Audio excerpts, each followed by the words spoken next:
Good morning. Buenos dias.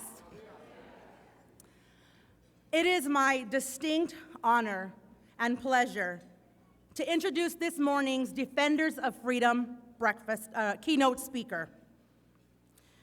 Representative Tulsi Gabbard is a native of Lelealoa, American Samoa, and was raised in the beautiful state of Hawaii.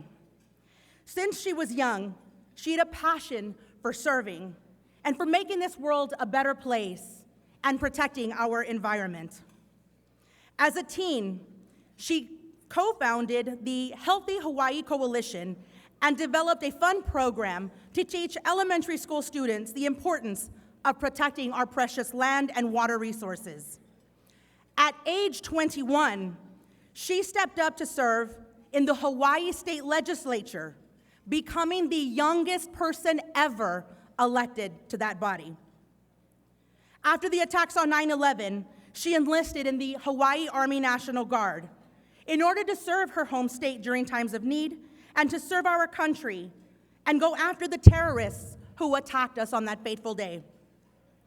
In 2004, she volunteered to deploy to Iraq for 1 year, stepping down from what would have been an easy re-election bid in order to serve alongside her brothers and sisters in her unit, becoming the first state elected official to step down and serve in a war zone. After returning and seeing the cost of war, Representative Tulsi returned home with a perspective that not many of our elected leaders have. She would eventually serve two tours in the Middle East. In 2017, Representative Gabbard graduated from the Accelerated Officer Candidate School at the Alabama Military Academy, where she was the first woman to finish as the Distinguished Honor Graduate in the Academy's 50-year history.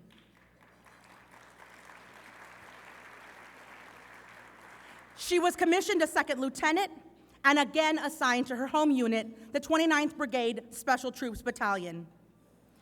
In 2012, Representative Gabbard ran for the United States Congress, bringing her experience and perspective on the costs of war that few in our Congress have today. She became one of only 2 female combat veterans ever elected to serve in our United States Congress. Now in her fourth term, she brings her leadership and a wealth of experience to our nation's capital and works hard to bring solutions to our nation's toughest challenges. And she is still serving as a major in the Army National Guard. As a woman, as a veteran myself, it is my distinct honor and privilege to introduce my sister-in-arms, combat veteran, major in the Army National Guard, United States Representative, and 2020 presidential candidate, Representative Tulsi Gabbard.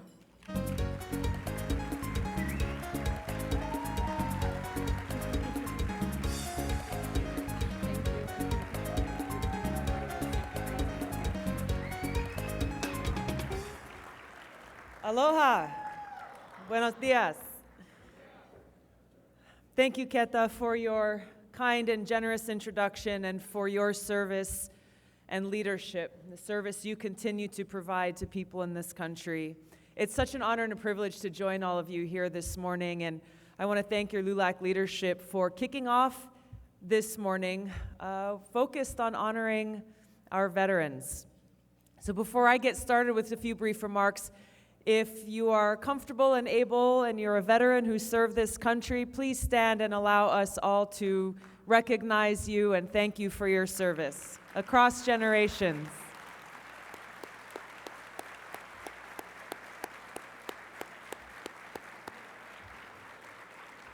I'm so proud and so honored to be here and to stand amongst you. Our service members and our veterans unquestionably embody the very principles that should inspire the leaders of this country, these principles of putting service above self.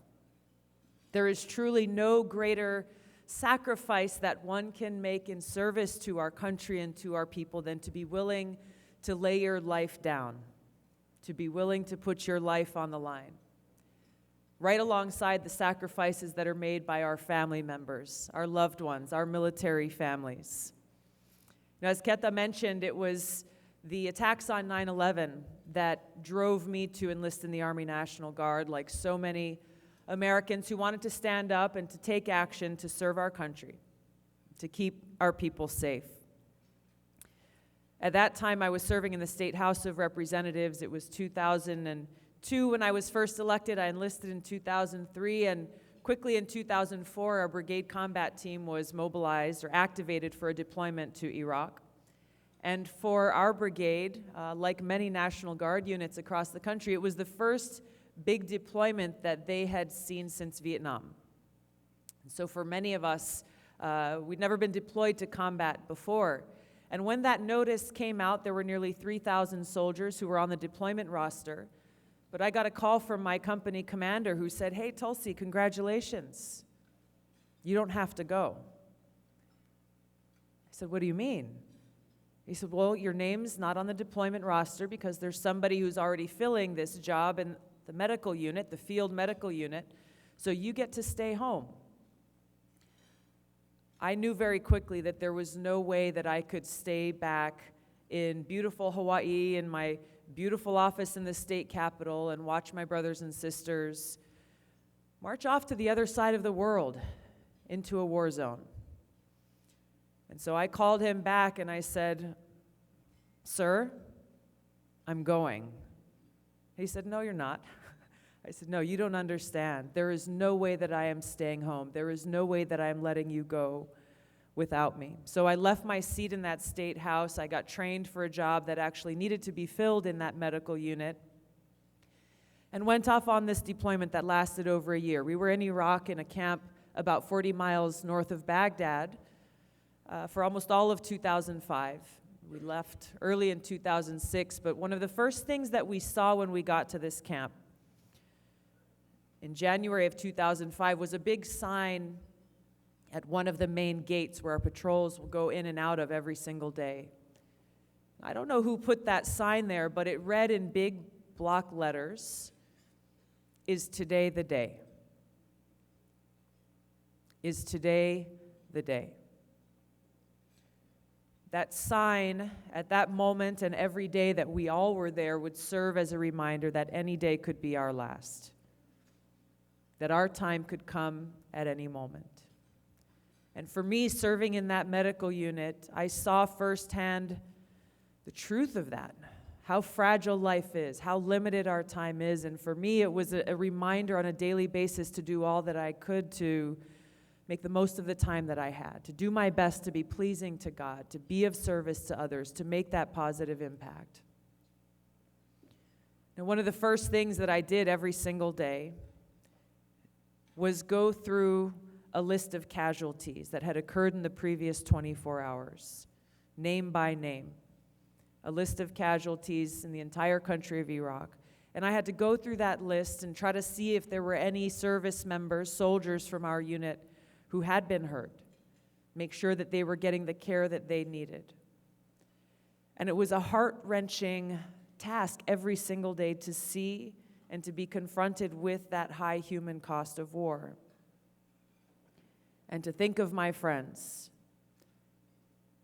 to think of our loved ones at home who were anxiously and stressfully awaiting and fearing that phone call that may come. Going through that was a heart-wrenching thing every single day.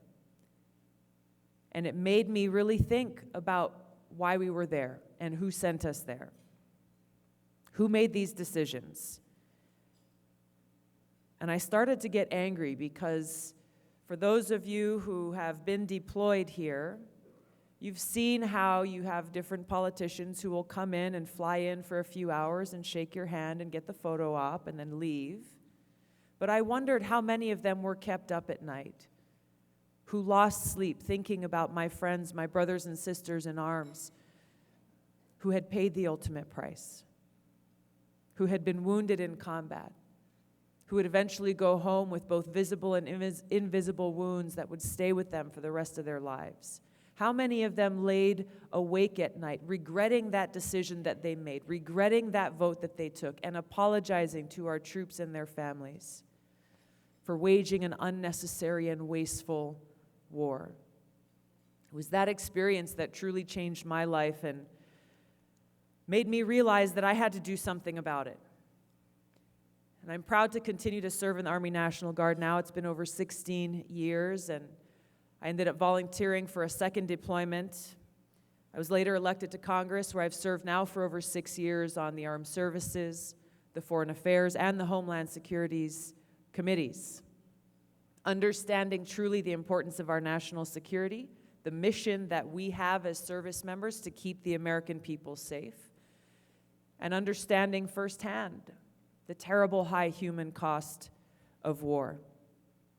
This is why it's so important, and this is why I'm offering to serve you as President and Commander-in-Chief, because I know how important it is to know that you've got someone making those decisions who knows what it's like to put your life on the line for our country. To have someone who's ready to do that job on day one, who knows the cost of war, who knows who pays the price for war. I will end these wasteful regime change wars that have proven so costly, that have taken so many lives, understanding that war should be waged only as a last resort and to keep the American people safe, and that our troops should only be sent on missions that are truly worthy of your great sacrifice. Making sure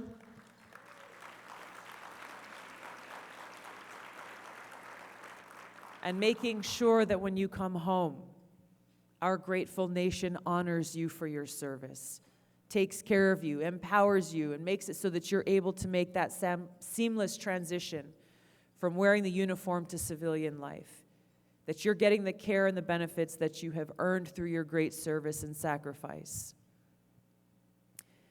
This is a stark contrast from what we're seeing with our current president. He pays a lot of lip service to our veterans, to our troops, saying, I support the troops on Veterans Day, saying, thank you for your service, but at the very same time, he is deporting service members who have volunteered to serve this country. At the very same time, his administration is rejecting citizenship applications from our service members at a much higher rate than applications from civilians. How is that supporting our troops? How is that a thank you to those who are putting their lives on the line for this country? It's not. It's not. It's a slap in the face.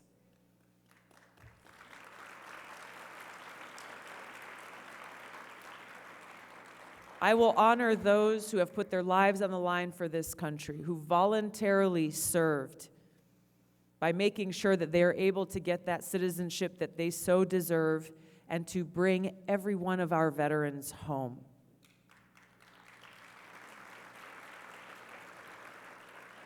I will be guided by these principles of service above self. They're at the heart of every single service member, never forgetting the warrior ethos that are ingrained in every one of us from the day we first put on that uniform. That I will always put the mission first. This mission of putting service to the American people and our country above all else. I will never accept defeat. I will never quit. And I will never leave a fallen comrade. I will always have your back. Thank you so much for allowing me to be here today, to thank you for your service, and to stand with you as we gather together united to put service above self and to make sure that every single American in this country has a bright future with peace and prosperity for all. Thank you so much. Aloha. Nice to see you all here. Thank you very much. Thank you.